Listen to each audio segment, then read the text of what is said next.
ಇಷ್ಟ ಪ್ರಾಪ್ತ ತನಗೆ ಬೇಕಾದ ಸಿಕ್ತು ಅಂದರೆ ಆ ಕ್ಷಣದೊಳಗೆ ಸುಖ ಅಂತ ಅನಿಸ್ತು. ಕ್ಷಣ ಮಾತ್ರ ಸುಖಕ್ಕಾಗಿ ಬಂಧನದೊಳಗೆ ಬಿದ್ದಂಥ ಆ ಬಾಲಕನ ಮೂರ್ಖನಂತ. ಜ್ಞಾನವಾನ ಆ ಬಂಧನದೊಳಗೆ ಬೀಳುವುದಿಲ್ಲ. ರಾಮ ವಾಂಛಾ ದುಃಖಮ ಬೇಕನ್ನು ವಾಂಛಾ ಅಂತ. ವಾಂಛಾ ಬೇಕನ್ನೋದು ದುಃಖ ಮಾಡಬೇಕು. ಸುಂದರ ವಿಷಯಕ್ಕೆ ಇಚ್ಛೆ ಮಾಡಿ, ಏನು ಸುಂದರ ನನಗೆ ಬೇಕು, ಆಮೇಲೆ ಅದ್ರ ಪ್ರಾಪ್ತಿ ಆಗ್ತದೆ. ಯತ್ನದಿಂದ ಸುಖ ಸಿಗ್ತದೆ. ಕ್ಷಣಭರ ಆದಮೇಲೆ ಒಂದು ಸ್ವಲ್ಪ ಆದಮೇಲೆ ಅದೇ ವಿಯೋಗ ದೂರ ಆಕತ್ತದ, ದುಃಖ ಆಗ್ತದೆ. ಅದಕ್ಕೆ ಇದರ ವಾಂಛ ತ್ಯಾಗ ಮಾಡೋದ ಯೋಗ. ಅಂದರೆ ಬೇಕು ಅನ್ನೋದು ಬಿಟ್ಟರು. ಇದ್ರ ವಾಂಛ ಯಾವಾಗ ಆಕೈತಪ್ಪ? ಅದೇ ಬೇಕು ಆಕೈತೆ ಯಾವಾಗ ಸ್ವರೂಪದ ಅಜ್ಞಾನ ಆಕೈತಿ. ತನ್ನ ಮೂಲ ಸ್ವರೂಪದ ಅಜ್ಞಾನ ಆಕತಿ. ದೇಹಾದಿಗಳೊಳಗೆ ಅಹಂಭಾವ, ಮಮ ಭಾವ, ಇದು ನಾನು ಇದಾತಂದ್ರೆ ಬೇಕಂತ. ಯಾವಾಗ ದೇಹ ಅಹಂಭಾವ ಆಕತ್ತೋ ಆವಾಗ ಅನೇಕ ಅನರ್ಥಗಳು ಬರ್ತವೆ. ಇದು ನಾನು ಅಂದದ್ದಕ್ಕೆ ಎಲ್ಲ ಅನರ್ಥ, ಎಲ್ಲ ಅನರ್ಥ. ಯಾವಾಗ ದೇಹ ಅಹಂಭಾವ ಅನೇಕ ಅನರ್ಥ. ಅದಕ್ಕಾಗಿ ರಾಮ ಜ್ಞಾನರೂಪ ಪರ್ವತ ಮೇಲೆ ಆರೂಢಾಗಿರ್ಬೇಕು. ಜ್ಞಾನರೂಪ ಪರ್ವತ ಅಂದರೆ ನಾ ಪರಬ್ರಹ್ಮ ಸ್ವರೂಪ, ಅಲ್ಲಿ ಆರೂಢನಾಗಿರ್ಬೇಕು. ಅಹಂತ ಅತ್ಯಜ್ಞ ಬೀಳಬಾರ್ದು. ಈ ಅಹಂ ಅದ ಈ ತ್ಯಾಗನ ಬೀಳು. ಯಾವಾಗ ದೃಶ್ಯಭಾವ ತ್ಯಾಗ ಮಾಡ್ತೀವೋ ಆವಾಗ ನಿನ್ನ ಸ್ವಭಾವ ಸತ್ತಾಪ್ರ. ಯಾವಾಗ ಈ ದೃಶ್ಯ ಭಾವ ಇದೇನೇನೇನು ಇದನ್ನ ಹಿಡ್ಕೊಂಡು ಇದಕ್ಕೇನೇನು ದೃಶ್ಯ ಕಾಣ್ತಾ ಇದೆಯೋ ಅದನ್ನೇ ತ್ಯಾಗ. ಯಾಕೆ ಇದು ಯಾವುದು ಖರೆ ಅಲ್ಲ, ಇದು ತೋರ್ತಾ ಇದೆ. ದೃಶ್ಯ ಅನ್ನೋದೇನು ತೋರ್ತಾ ಇದೆ, ಖರೆ ಅಲ್ಲ ಅಂದ ಬಳಿಕ ಇದನ್ನು ತ್ಯಾಗ ಮಾಡಿದರೆ ನಿನ್ನ ಸ್ವಭಾವ ಮೂಲ ಸ್ವಭಾವದೊಳಗೆ ಸ್ವಭಾವ ಅಂದರೆ ಆತ್ಮಭಾವದ ಸ್ಥಿರತಾ ಬರ್ತದೆ. ರಾಮ ಆತ್ಮಜ್ಞಾನ ರೂಪ ಸುಮೇರು ಪರ್ವತ ಅದು, ಅದ್ರ ಮೇಲೆ ಏರುವಂಥ ಮತ್ತು ಅಭಿಮಾನ ತ್ಯಗ್ನೆ ಬೀಳುವಂಥ ಮೂರ್ತ. ಅದಕ್ಕಾಗಿ ತ್ಯಗ್ನ್ಯಾಗ ಬೀಳುವುದು ದೃಶ್ಯ ಭಾವನ ತ್ಯಾಗ ಮಾಡಿ ಸತ್ತ ಪ್ರಾಪ್ತಿ. ಇದು ಬೀಳಬೇಡ, ತ್ಯಗ್ನೆ ಬೀಳಬೇಡ. ಎದಕ್ಕಂತೇಳಿ ದೃಶ್ಯ ಭಾವನ ತ್ಯಾಗ ಮಾಡಿ ಅದನ್ನು ಶಾಂತ ರೂಪ ಆಗ್ತದೆ ನೋಡಿ. ವಿಕಲ್ಪ ಜಾಲ ಅಳಕು ಯಾವಾಗ ಅಜ್ಞಾನ ಆಗ್ತದೆ. ಸಮುದ್ರವತ್ ಪೂರ್ಣ ಆಗ್ತದೆ. ಪರಮ ಸುಖದ ಪ್ರಾಪ್ತಿ ಆಗ್ತದೆ. ದ್ವೈತ ಭಾವ ಸ್ಫುರಣ ಆಗುವುದಿಲ್ಲ. ದ್ವೈತ ರಾಮ ಯಾವಾಗ ಒಳಗಿನ ವಿಷಯಗಳ ವಿಷ ಅನ್ನುವಂಥ ತಿಳಿದೆಯೋ ಆವಾಗ ಮನಸ್ಸು ನೀರಸ. ಇವೆಲ್ಲ ಏನದವ ವಿಷ ಇದ್ದಂಗೆ ಐತಪ್ಪ, ಇದು ಯಾವುದು ನಮಗೆ ಲಾಭ ಮಾಡಿಕೊಡೋದಿಲ್ಲ ಅಂತ ಆತು. ಪಕ್ಕ ಗೊತ್ತಾಯ್ತು. ಸಂಸಾರ ಇದನ್ನೇನು ತಿಳ್ಕೊಬೇಕು? ಇದು ಕನಸಂತ. ವಿಷಮ ಸಂಸಾರ ಸಮ ಅಲ್ಲ, ಅದು ನೀರಸ. ಯಾವಾಗ ನಿಸ್ಸಂಗ ಆತೋ ವಾಸ್ತವದಾಗ ನೋಡಿದರೆ ಎಲ್ಲವೂ ಸಮಾನ ರೂಪ, ಅದೇ ಚಿದ್ಗಣ ಬ್ರಹ್ಮ. ಅದರಿಂದ ಇತರ ಮತ್ತು ಬೇರೆ ಯಾವ್ದು ಹೋಯ್ತು ಕಾಣಿಸ್ತಲ್ಲ, ಅದೆಲ್ಲವೂ ಸ್ವರೂಪದ ಪ್ರಮಾಣ. ನನ್ನ ಮೂಲ ಸ್ವರೂಪದ ಸರಿಯಾಗಿ ತಿಳಿಯದೇ ಇರೋದರಿಂದ ಇದಾಗ್ತದೆ. ರಾಮ ಆತ್ಮದ ಅಜ್ಞಾನ ಬಂಧನ. ನಾನು ಆತ್ಮ ಅಂತ ತಿಳಿಯಲಾರದೆ ಇರುವಂಥದ್ದು ಈ ಅಜ್ಞಾನ ಬಂಧ. ಆತ್ಮನ ಬೋಧ ಇದು ಮುಖ್ಯ. ನಾನು ಆತ್ಮಸ್ವರೂಪನಂದಿನಿ ಅಂತ ತಿಳ್ಕೊಂಡು ಅದಕ್ಕೆ ಯತ್ನ ಮಾಡಿ ನಿನ್ನನ್ನು ನಿನ್ನೊಳಗೆ ನೀ ತಿಳ್ಕೊ. ನಿನ್ನನ್ನು ತಿಳ್ಕೊ, ನೀನ ತಿಳ್ಕೊ, ನಿನ್ನಿಂದನೇ ತಿಳ್ಕೊ. ಇಷ್ಟು ಮಂದಿ ಬೇರೆದವ್ರು ಯಾರು ತಿಳಿದತ್ತಂದ್ರೆ ನಿನ್ನ ಸ್ವರೂಪನ, ಅದು ಬೇರೆದವ್ರದಲ್ಲ, ನಿನ್ನ ಸ್ವರೂಪಂದ ನೀನೇ ತಿಳ್ಕೊಬೇಕಾಯ್ತಿ. ಇದನ್ನು ಓಡಿಸಿ ನೀ ತಿಳ್ಕೊ. ಬೇರೆದವ್ರ ಬುದ್ಧಿ ಥರ ಅದಕ್ಕೆ ನಿನ್ನ ನೀನು ತಿಳ್ಕೊ. ಅವಾಗ ಎತ್ತು ನಿಂತು ಅಲ್ಲೇ ನೀ ತಿಳ್ಕೊಂಡಿದ್ರೆ ಬಂಧನ ಮುಕ್ತ ಆಗ್ತೈತಪ್ಪ. ಏನು ದೊಡ್ಡ ಕೆಲಸ.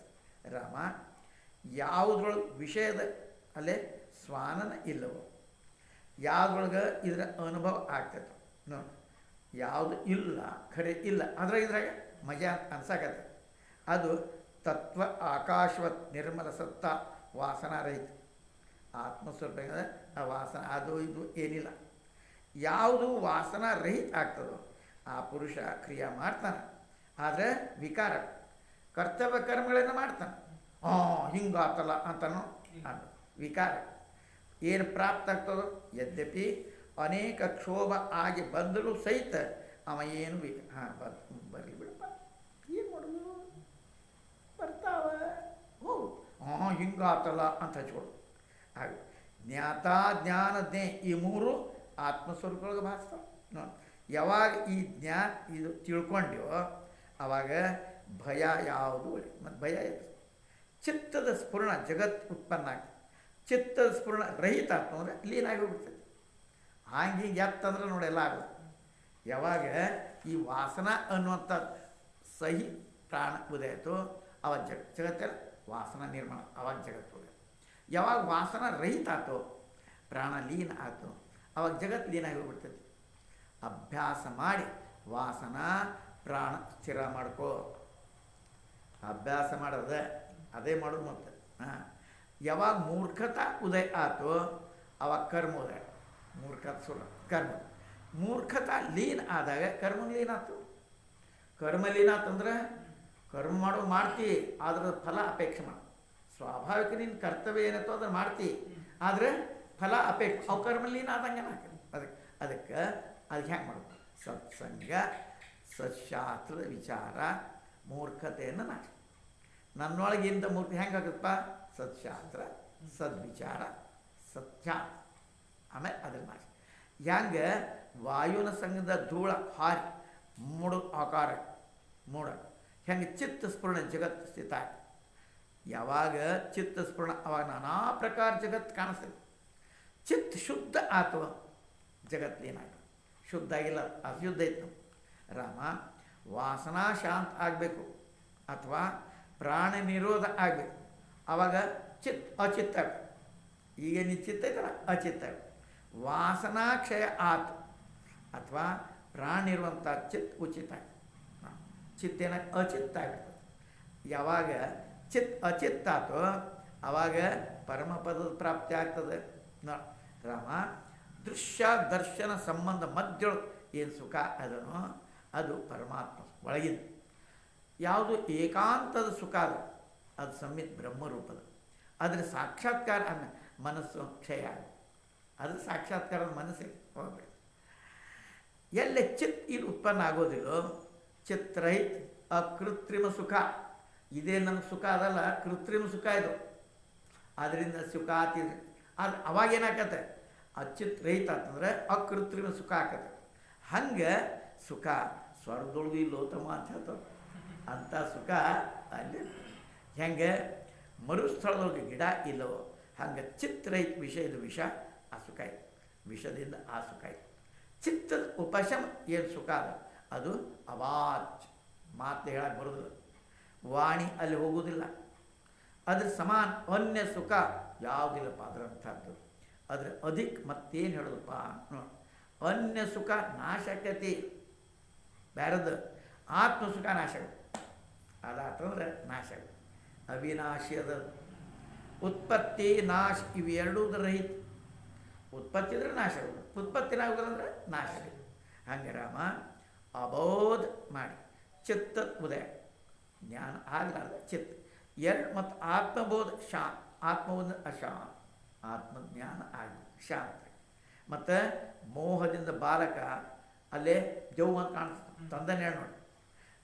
ಮೋಹ ನಷ್ಟ ಆಯ್ತು ಅಂದ್ರೆ ಬೇತಾಳ ನಷ್ಟ, ದೇವ್ ನಷ್ಟ ಆಗೋದು. ಹಂಗೆ ಅಜ್ಞಾನದ ಚಿತ್ತ ಉದಯ ಆಕತೆ. ಅಜ್ಞಾನ ನಷ್ಟ ಆತಂದ್ರೆ ಚಿತ್ತು ನಷ್ಟ ಆಗುತ್ತೆ. ಯಾವಾಗ ವಿದ್ಯಮಾನ ಚಿತ್ ಭಾಸಮಾನ ಆಕತ್ತೋ ಅವಾಗ ಬೋಧ ನಿರ್ಬೀಜ. ನೋಡಿ ಹೆಂಗೆ ನೋಡಿ, ಆ ಕಬ್ಬಣ ಪಾರಸ್ ಪರಶ್ಮಣಿ ಕೂಡ್ತಪ್ಪ, ಅವಾಗ ಏನಾಕೈತಿ? ಬಂಗಾರ ಆಗಿರ್ತದೆ. ನೋಡಿ ಆಕಾರ ಅದೇ ಕಬ್ಬಿಣಕ್ಕೆ ಏನ ಆಕಾರ ಅದ, ಆದ್ರೆ ಏನಾಗ್ತದ? ಬಂಗಾರ. ದೃಷ್ಟಿ ಬರ್ತದೆ. ಪರಂತು ಲೋಹ ಕಬ್ಬಿಣತನ ಹೋಗ್ತದ್ರಾಗ ಅದೇನಾದ ಬಂಗಾರ ಆಗ್ತದೆ. ಹಂಗೆ ಅಜ್ಞಾನ ಜಗತ್ತು ಕಾಣ್ತೈತಿ, ಕಾಣೋದಿಲ್ಲ. ಮತ್ತು ಜ್ಞಾನದ ಅಚಿತ್ತ ಆಗಿಬಿಡ್ತೈತಿ.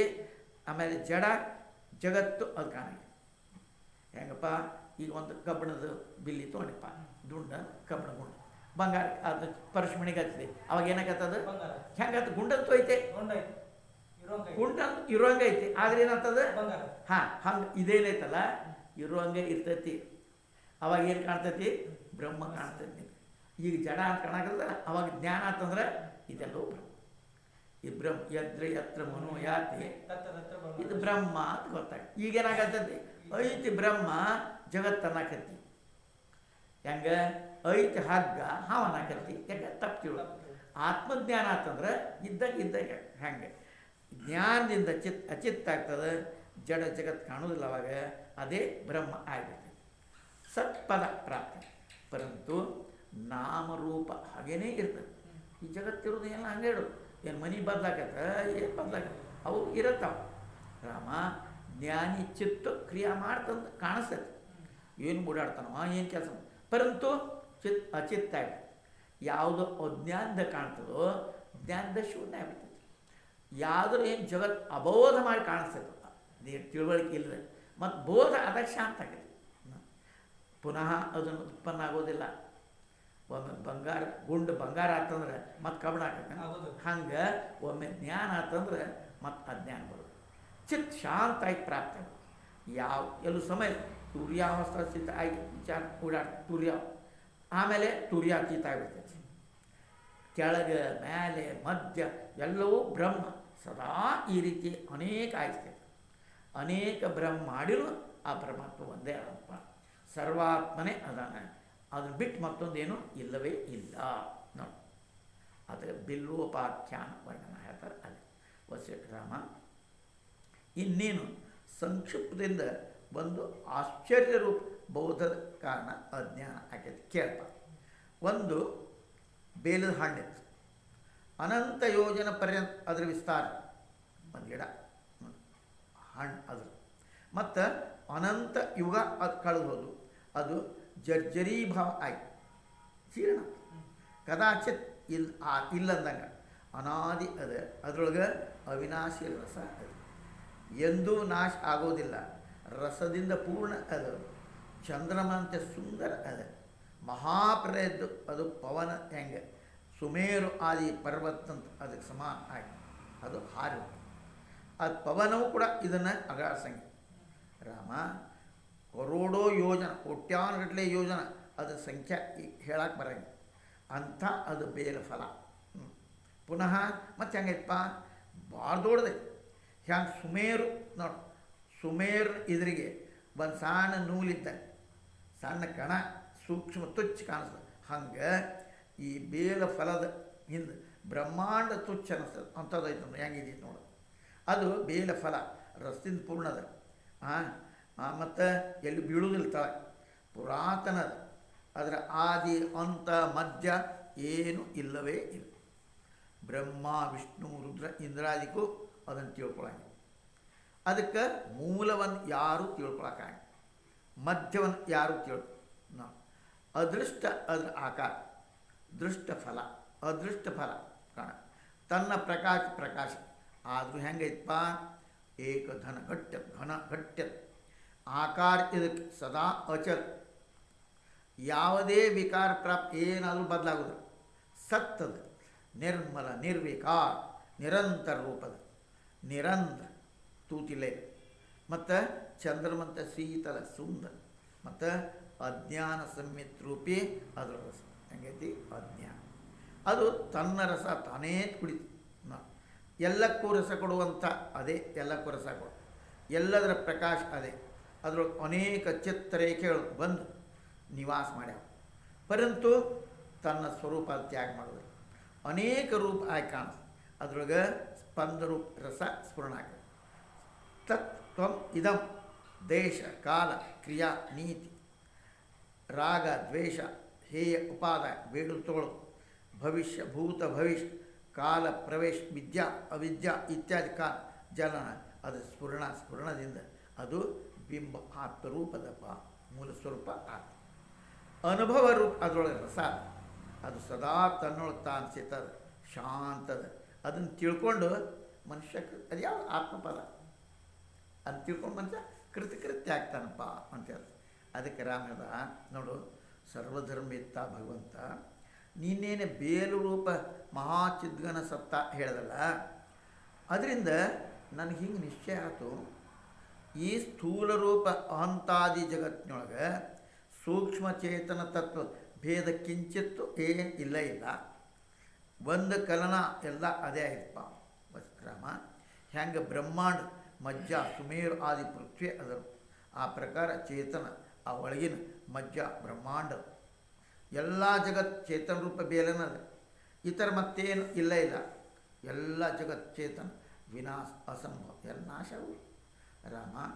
ಚೇತನ ರೂಪ ಮತ್ತು ಆ ಮೆಣಸಿನಕಾಯಿ ಬೀಜ ಅದರೊಳಗೆ ಜಗತ್ ರೂಪ ಚಮತ್ಕಾರ ತೀಕ್ಷ್ಣತ, ಅದು ಸುಷುಪ್ತವತ್ ನಿರ್ಮಲದ ಶಿಲಾಂತ ಅಂತರ್ವಾನ್ ಅಮಾಶ್ರಿತ ಆಮಿಶ್ರಿತ, ಯಾವುದು ಅಮಿಶ್ರಿತ ಏನು ಮೀಸಿಲ್ಲ.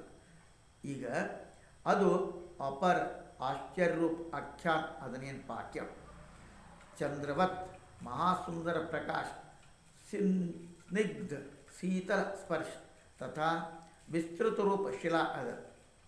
ಮಹಾನಿರೇಂದ್ರ ಯಾವ ಇಂದ್ರ ಇಲ್ಲ, ಘನ ರೂಪ ಅದರೊಳಗೆ ಕಮಲ ಉತ್ಪನ್ನ ಆಗ್ತವೆ, ಅದರ ಬಳ್ಳಿ ಮೇಲೆ ಅದ, ಮೂಲ ಕೆಳಗದ.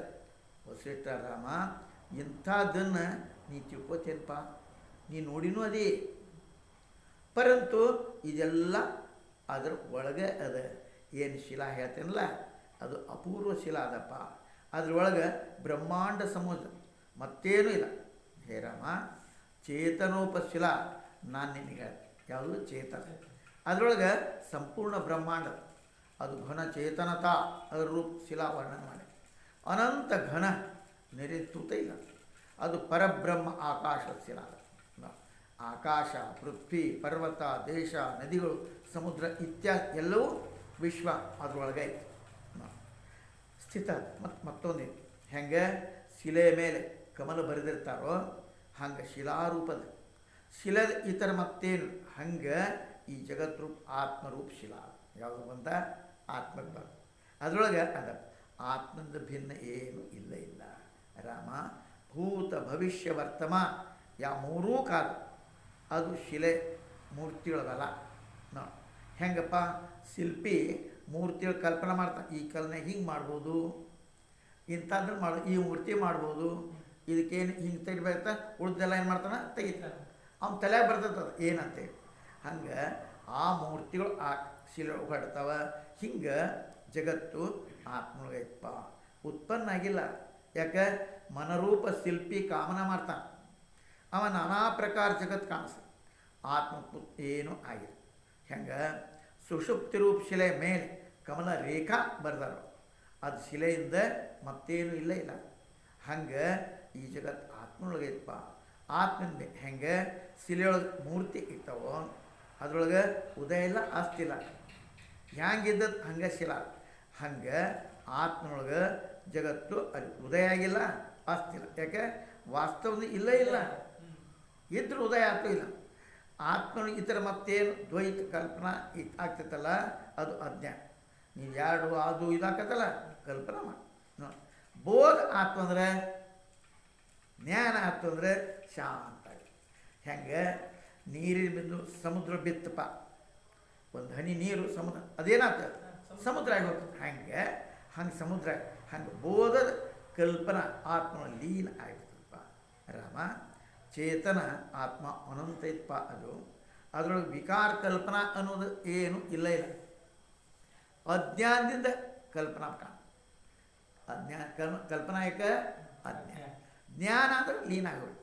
ವಿಕಾರ ಆತ್ಮ ಆಶ್ಚರ್ಯ ಯಾವ ಕಾಣಿಸ್ತೈತಿ, ಆತ್ಮ ಆಶ್ಚರ್ಯಕ್ಕೆ ಕಾಣಿಸ್ತದೆ. ಆದರೆ ಆತ್ಮ ಮಾತ್ರ ಹೆಂಗೈತಿ ನಿರ್ವಿಕಾರ. ಬ್ರಹ್ಮದಿಂದ ವಿಕಾರ ಉತ್ಪನ್ನ ಆಗ್ತದೆ, ಬ್ರಹ್ಮದೊಳಗೆ ಸ್ಥಿತ ವಾಸ್ತವ ಅದು ಇಲ್ಲ ಇಲ್ಲ. ಎಲ್ಲವೂ ಆಭಾಸಮಾನ, ಆಭಾಸ ತೋರಿಕೆ ಇರುವಿಕೆ. ಹೆಂಗೆ ಹಗ್ಗದಾಗ ನಾವು ತೋರ್ತೇವೆ ಅದು ಐತೇನಂದ್ರೆ ಹಂಗೆ ಆಭಾಸ. ಕಿರಣ ಜಲಾಭಾಸ ಐತೆ ನೋಡಿ, ಕಿರಣ ಜಲಾಭಾಸ. ಹಂಗೆ ಬ್ರಹ್ಮ ಜಗದ್ವಿಕಾರ ಆಭಾಸ. ಹೆಂಗೆ ಬೀಜದೊಳಗೆ ವೃಕ್ಷ ಇರ್ತೈತೋ ಹಂಗೆ ಪತ್ರ ಎಲೆಗಳು ಹೂವು ಎಲೆ ಹೂವು ಹಣ್ಣು ಇದ್ರ ವಿಸ್ತಾರ ಒಂದೇ ಬೀಜ ಒಳಗೆ ಇರ್ತೈತಲ್ಲ ಅದ್ರಾಗನು. ಬಟ್ ಬೀಜ ಇಟ್ಟಿರ್ತೈತಿ ಅದೆಲ್ಲ ಅದ್ರೊಳಗನ ಐತೆ ಹಂಗೆ. ಮತ್ತು ಬೀಜ ಸತ್ತಾಳ ಅನುಶೂತ್ ಎಲ್ಲ ಕಡೆ ಇರ್ತೈತಿ, ಅದ್ರಾಗನೇ ಎಲ್ಲ ಐತಿ. ನಿಜ ಹೇಳ್ತೇನೆ ನಿಮಗೆ, ವೀರ್ಯ ಅನ್ನೋದೇನೈತಿ ಅದು ರಕ್ತ, ಅದು ಕೂಡ್ತತಿಲ್ಲ, ಆ ವೀರ್ಯ ಎಷ್ಟು ಇರ್ತೈತಿ ಒಂದು ಹನಿ, ಅದ್ರೊಳಗೆ ಎಷ್ಟು ಐತೆ ಅಂತ ಹೇಳಿದೆ ನಾನು ಕೇಳಿದೆ ಡಾಕ್ಟ್ರ್ ಏನೇನಿರ್ತ ಮನುಷ್ಯನ ಅಂಗಗಳೇನಿರ್ತಾವಲ್ಲ ಆ ಎಲ್ಲನೂ ಅದ್ರಾಗ ಒಂದು ಕಡಿಮೆ ಆದ್ರೆ ಆ ಅಂಗ ಆಗೋಲ್ಲ, ಒಂದ ಕೊರತೆ ಆಗಬಾರ್ದು. ಒಂದು ಹುಡುಗ ನಮ್ಮಲ್ಲೇ ಇಷ್ಟು ಕೈ ಇಲ್ಲ ಪಾದಿಲ್ಲ, ಯಾಕೆ ಹಿಂಗೆ ಅಲ್ಲಿ ಕೊರತಿರ್ತದೆ, ಅದಾತಂದ್ರೆ ಇವರು ಒಂದು ಹುಡುಗ ಕೂದಲನೇ ಇಲ್ಲಪ್ಪ, ಅದು ಅಂಶ ಇರ್ತದಲ್ಲ, ಕೂದಲನೇ ಇಲ್ಲ ನೋಡಿ, ಯಾಕೆ ಅದಿಲ್ಲ ವೀರ್ಯಗಳು ಅದು ಹಂಗೆ ಒಂದು ಒಟ್ಟ ಬೀಜ ಅದ್ರಾಗ ಎಲ್ಲನೂ ಇರ್ತೈತೆ ನೋಡಿ, ಹಂಗೆ ಅದಿರ್ತ ಅದೇ ಬೀಜ ವೃಕ್ಷ. ಮತ್ತು ಅದ್ರಾಗಿನ ಟೊಂಗಿ ಹೂ ಎಲ್ಲ ಒಂದೇ ಬೀಜದೊಳಗೆ ಇರ್ತದೆ. ಮತ್ತು ಬೀಜ ಸತ್ತ ಎಲ್ಲ ಅನುಶೂತ್ ಅದ್ರಾಗ ಹೋಗಿ ಬೀಜದಿಂದ ಈ ಥರ ಏನು ಇಲ್ಲ. ಅದ್ರಂಗೆ ಹಂಗೆ ಚಿದ್ಘನ ಆತ್ಮದ ಒಳಗೆ ಜಗದ್ ವಿಸ್ತಾರ ಐತಪ್ಪ. ಅದು ಚಿದ್ಘನ ಆತ್ಮ ಬಿಟ್ಟ ಮೇಲೆ ಏನು ಅದೇ ತನ್ನಳು ತಾನು ಐತಪ್ಪ.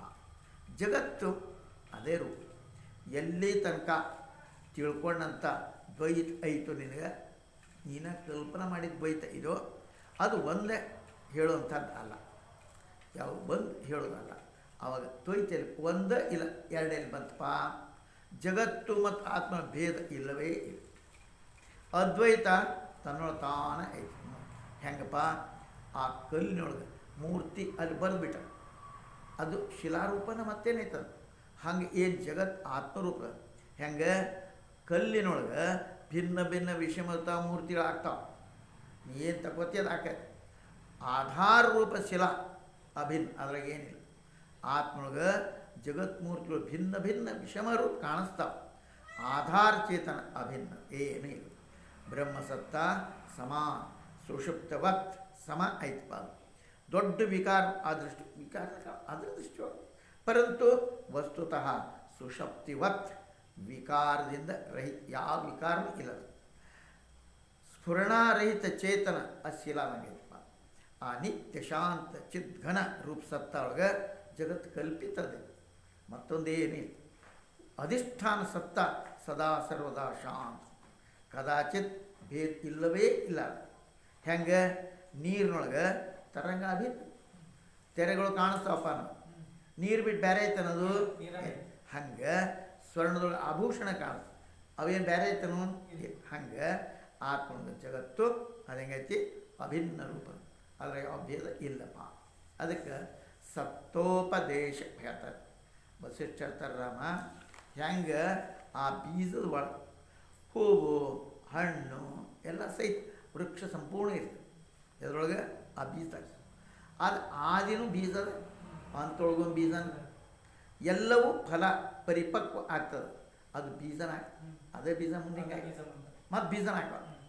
ಹೆಂಗೆ ಆತ್ಮಗೂ ಜಗತ್ತಿಪ್ಪ, ಪರಂತು ಸದಾ ಅಚ್ಯುತ್, ಅದು ಬದಲಾಗಿದೆ, ಅದು ಸಮಾನ. ಕದಾಚಿತ್ ಭೇದ ವಿಕಾರ ಪರಿಣಾಮನ ಏನೂ ಆಗುವುದು.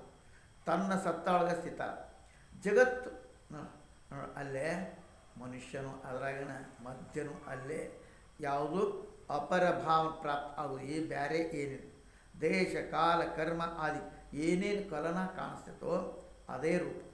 ಏನೇನು ಶಬ್ದ ಅರ್ಥ ಆತ್ಮ ಭಿನ್ನ ಇಲ್ಲ.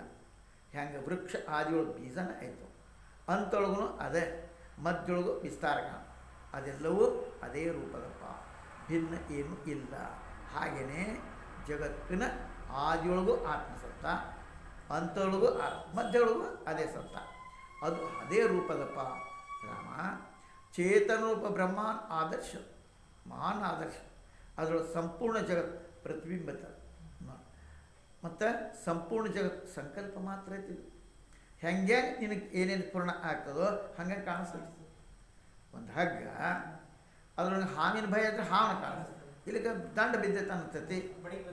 ಹಾಂ, ಹಂಗೆ ನಿನ್ನ ಭಾವನ ಹೆಂಗೆ ಅದದೇನು ಹಂಗೆ ಇದ್ರೊಳಗೆ ಅವಾಗ್ತಾವೆ. ಆತ್ಮದಂತ ಆಶ್ರಿತಾಗಿ ಕಾಣಿಸ್ತದೆ. ಹೆಂಗಪ್ಪ ಚಿಂತಾಮಣಿ ಹೆಂಗೆ ಸಂಕಲ್ಪ ಹಂಗಂಗೆ ಪ್ರಕಟ ಆಗ್ತದೆ, ಅದು ಸಂಕಲ್ಪ ಮಾತ್ರ.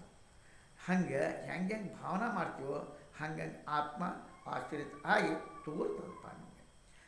ಆ ಅನಂತ ಜಗತ್ತು ಆತ್ಮರೂಪ ಮಣಿ ಅಂತ ಸ್ಥಿತ ಐತಿ. ಇಂಥ ಏನು ಭಾವನೆ ಮಾಡ್ತಾನೋ ಹಂಗೆ ಅದನ್ನು ಕಾಣಿಸ್ತೈತಿ. ರಾಮ ಆತ್ಮರೂಪ ಡಬ್ಬ್ಯ, ನೀವು ಎಷ್ಟು ರೀತಿಯಿಂದ ಹೇಳ್ತಾರೆ ನೋಡು, ಏನೇನು ಆತ್ಮರೂಪ ಡಬ್ಬ್ಯದ, ಅದರಿಂದ ಜಗತ್ರೂಪ ರತ್ನ ಮೊತ್ತುಗಳು ಎಲೆಗಳು ಅವು ಹೊಡ್ತಾವೆ. ಹೆಂಗೆ ಸ್ಫುರಣ ಆಗುತ್ತೆ ಹಂಗೆ ಹೊಡ್ತಾವೆ. ಹಂಗೆ ಜಗತ್ತು ಭಾಸಮಾನ ಆಗಿ, ಹೆಂಗೆ ಶಿಲೆ ಒಳಗೆ ರೇಖಾ ಇರ್ತದೆ, ಹಂಗೆ ನಾನಾ ರೂಪ ಕಾಣಿಸ್ತದಪ್ಪ. ಹಂಗೆ ಆತ್ಮ ಅದರೊಳಗೆ ಜಗತ್ತು ಅನಂತ ರೂಪ.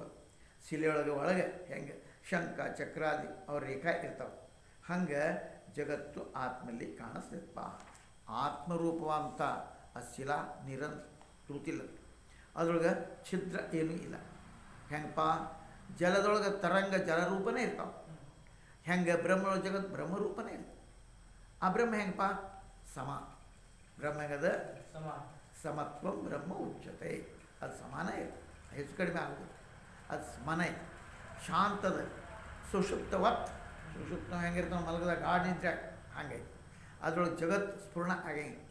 ಶಿಲೆಗೆ ರೇಖಾವತ್, ಹೆಂಗೆ ಆ ಬಿಲದ ಒಳಗೆ ಮಜ್ಜಾಸ್ಥಿತ ಅದನ್ನು ಹಂಗೆ ಬ್ರಹ್ಮದೊಳಗೆ ಜಗತ್ತು ಐತಪ್ಪ. ಹೆಂಗೆ ಆಕಾಶ ಶೂನ್ಯತ, ಆಕಾಶ ಏನಿಲ್ಲ. ಹೆಂಗೆ ಜಲದೊಳಗೆ ದ್ರವ್ಯತಾ ನೀರ್ತನೇ ಜಲ, ಹೆಂಗೆ ವಾಯುನೊಳಗೆ ಸ್ಪಂದತ, ಹಂಗೆ ಬ್ರಹ್ಮನೊಳಗೆ ಜಗತ್ತು. ಬ್ರಹ್ಮ ಮತ್ತು ಜಗತ್ತಿನೊಳಗೆ ಭೇದ ಏನು ಇಲ್ಲ ಇಲ್ಲ. ತರು ವೃಕ್ಷ ಭೇದ ಇಲ್ಲ. ತರು ಹೆಂಗೆ ಬ್ರಹ್ಮ ಜಗತ್ತು ಭೇದ, ಬ್ರಹ್ಮನೇ ಜಗತ್ತು. ಹಗ್ಗನೇನು ಕಾಣಕತ್ತೈತಿ ನಿನಗೆ? ಅದು ಬೇರೆ ಏನಿಲ್ಲ. ನಿನ್ನ ಜ್ಞಾನ ಆತು ಅಂದ್ರೆ ಹಗ್ಗ ಹಗ್ಗಾಕ, ಹಂಗೆ ಅವಾಗ ಬ್ರಹ್ಮ ಬ್ರಹ್ಮ ಕಾಣ. ಜಗತ್ತು ಬ್ರಹ್ಮನೇ. ರಾಮ ಭಾವ ಅಭಾವ ಭೇದ ಕಲ್ಪನೆ ಮತ್ತೊಂದು ಬ್ರಹ್ಮಸತ್ತ ಅದೇ ಪ್ರಕಾರ. ಬ್ರಹ್ಮಸತ್ತ ಜಗತ್ತು ರೂಪಾಯಿ ಕಾಣಕತ್ತೈತಿ ನಿನಗೆ. ಹೆಂಗೆ ಮರುಸ್ಥಳ ಸೂರ್ಯ ಕಿರಣ ಜಲರೂಪ ಕಾಣಿಸ್ತಾವ, ನೀರೈತ, ಹಂಗೆ ಬ್ರಹ್ಮ ಜಗತ್ತು ರೂಪಾಯಿ ಕಾಣ. ರಾಮ ಸುಮೇರು ಆದಿ ಪರ್ವತ ತೃಣ ಆಯ್ತು, ಹುಲ್ಲಾಯ್ತು, ಚಿತ್ತ ಜಗತ್ತು ನೋಡ್ಕೊಂಡು ಆ ಪರಮಾತ್ಮನೇ ಶಾಂತರಿಗೆ ನೋಡು ಅವಾಗ. ಸಮಪದಾರ್ಥ ಸ್ಥೂಲ ಸೂಕ್ಷ್ಮ ಅದೇ ಸತ್ತ ಅದೇ ವ್ಯಾಪ್ತ. ಹೆಂಗೆ ಜಲದ ರಸ ವನಸ್ಪತಿಯು ವ್ಯಾಪ್ತ, ನೀರೆಲ್ಲ ಕಡೆ ಹೋಯ್ತು, ಗಿಡದಾಗ ಬೇರೆ ನೀರು ಹಾಕ್ತೀಯಾ? ಓಕೆ. ಹಂಗೆ ಸಮ ಎಲ್ಲ ಜಗತ್ತಿನ ಸೂಕ್ಷ್ಮತಾ ಮಾಡಿ ಆತ್ಮಸತ್ತಾನ ವ್ಯಾಪ್ತೈತಪ್ಪ. ಹೆಂಗೆ ಒಂದೇ ರಸ, ಒಂದೇ ರಸಸತ್ತ ವೃಕ್ಷದ ಒಂದು ಗುಚ್ಛ ವ್ಯಾಪಿಸ್ಕೊಂಡೈತೆ, ಒಂದೇ ಅನೇಕ ರೂಪಾಯಿ ಕಾಣಾಗತ್ತೆ ಹಂಗೆ ಒಂದೇ ಬ್ರಹ್ಮಸತ್ತ ಅನೇಕ ರೂಪಾಯಿ ಕಾಣಿಸ್ತಪ್ಪ. ಹೇ ರಾಮ, ಹೆಂಗೆ ನವಿಲಿನ ತತ್ತಿಯೊಳಗೆ ಅನೇಕ ಬ್ರಹ್ಮ ಅನೇಕ ಬಣ್ಣ ಇರ್ತಾವೆ ನೋಡಿ. ಆ ನವಿಲಿನ ತತ್ತಿಯೊಳಗೆ ಅನೇಕ ಬಣ್ಣ, ಅದು ಒಡಿತೈತಿ ನಿಧಾನವಾಗಿ ಆ ಬಣ್ಣ ಅದರ ಎಲ್ಲಿ ನವಿಲಿನೊಳಗೆ ಅವು ಪ್ರಕಟ ಆಗ್ತದೆ. ಹಾಗೆ ಒಂದೇ ಅನೇಕ ರೂಪಾಯಿ ಕಾಣಿಸ್ತದೆ. ಹಾಗೆ ಒಂದೇ ಆತ್ಮ ಅನೇಕ ರೂಪ ಜಗತ್ತಾಗಿ ಭಾಸಮಾನ. ಮತ್ತು ಆ ಒಂದು ನವಿಲಿನ ತತ್ತಿಯೊಳಗೆ ಒಂದೇ ರಸ, ಬೇರೆ ಇಲ್ಲ. ಪರಂತು ದೀರ್ಘಸೂತ್ರಿ ಅಜ್ಞಾನ, ಅಜ್ಞಾನ ಐತಲ್ಲ, ಅದಕ್ಕೆ ಭವಿಷ್ಯತ್ ಅನೇಕ ಬಣ್ಣ ಅದರೊಳಗೆ ಕಾಣಿಸ್ತಾವೆ. ಉತ್ಪನ್ನ ಆಗದೆ ಉತ್ಪನ್ನ ಆದಂಗೆ ಕಾಣಿಸ್ತದೆ. ಹೆಂಗೆ ನೋಡಿ, ಇದು ಉತ್ಪನ್ನ ಆಗಿಲ್ಲ, ಆಗೇತನು ಜಗತ್ ನಾನಾ ರೂಪವಾಗಿ ಅಜ್ಞಾನಿ ಹೃದಯ ಸ್ಥಿತಿ. ಜ್ಞಾನಿಗೇನಿಲ್ಲ, ಅಜ್ಞಾನಿ. ಮತ್ತು ಏನು ಜ್ಞಾನವಾನ ಅದ ಅವನಿಗೆ ಏಕರಸ ಬ್ರಹ್ಮಸತ್ತ ಅವನು ಕಾಣ. ಅಜ್ಞಾನಿಗೆ ಇದು ಜಗತ್ತು ಕಾಣಿಸ್ತದೆ, ಜ್ಞಾನಿಗೆ ಬ್ರಹ್ಮ ಕಾಣಿಸ್ತದೆ. ಹಾಗೆ ಆ ನವಿಲಿನ ರಸಕ್ಕೆ ಪರಿಣಾಮ ಆಗೋದಿಲ್ಲ. ಏಕರಸ ಇರ್ತದೆ ಒಳಗೆ, ಹಂಗೆ ಇರ್ತದೆ. ಮತ್ತು ಯಾವಾಗ ಪರಿಣಾಮ ಪ್ರಾಪ್ತ ಆಗ್ತದೋ ನಾನಾ ರೂಪ ಆಗ್ತೈತಿ, ಅವಾಗ ಏಕರಸ ಅದ. ಹೆಂಗೆ ಜಗದ್ರೂಪ ಪರಮಾತ್ಮಗೂ ಗುಷ್ಯ ಅದಪ್ಪ, ಆದರೂ ಅದು ಪರಮಾತ್ಮನೇ ಅದು. ನಾನಾ ರೂಪ ಆಗಿ ಕಾಣಿಸ್ತೈತಿ, ಆದರೂ ಅದೇ ಅದಪ್ಪ. ಪರಿಣಾಮ ಏನು ಪ್ರಾಪ್ತ ಆಗೋದು ಬೇರೆ ಏನಾಗೋದು. ಪರಂತು ಅಜ್ಞಾನಿಗೆ ನಾನಾ ಆಯ್ತು, ಜ್ಞಾನವಾನಿಗೆ ಬಂದೇ. ಅಥವಾ ಈ ದೃಷ್ಟಾಂತ ಇನ್ನೊಂದು ಅರ್ಥ ಹೆಂಗಪ್ಪ, ಮಯೂರಾಂಡ ನಾನಾತ್ಮಕ ಏನು ಆ ನವಿಲಿನ ತತ್ವ ಅದ್ರಾಗೇನು ಆಗಿಲ್ಲ, ಅದಕ್ಕೆ ದಿವ್ಯ ದೃಷ್ಟಿ ಬೇಕು. ಅವನೊಳಗೆ ಅನುತ್ಪನ್ನ ನಾನಾತ್ಮಕ, ಉತ್ಪನ್ನ ಆಗದೇ ಇದ್ದರೂ ನಾನಾತ್ಮಕ. ಮತ್ತು ಯಾವನಿಗೆ ದಿವ್ಯ ದೃಷ್ಟಿ ಪ್ರಾಪ್ತ ಆಗಿಲ್ಲವೋ ಅವನಿಗೆ ಎಲ್ಲ ಬೀಜನ ಕಾಣಿಸ್ತದೆ. ನಾನಾತ್ವ ಕಾಣ ನೋಡಿ. ಅದಕ್ಕೆ ದಿವ್ಯ ದೃಷ್ಟಿ ಇಲ್ಲ, ಅವನಿಗೆ ಬೀಜವೇ ಪಾಸ್ ಮಾಡಿ.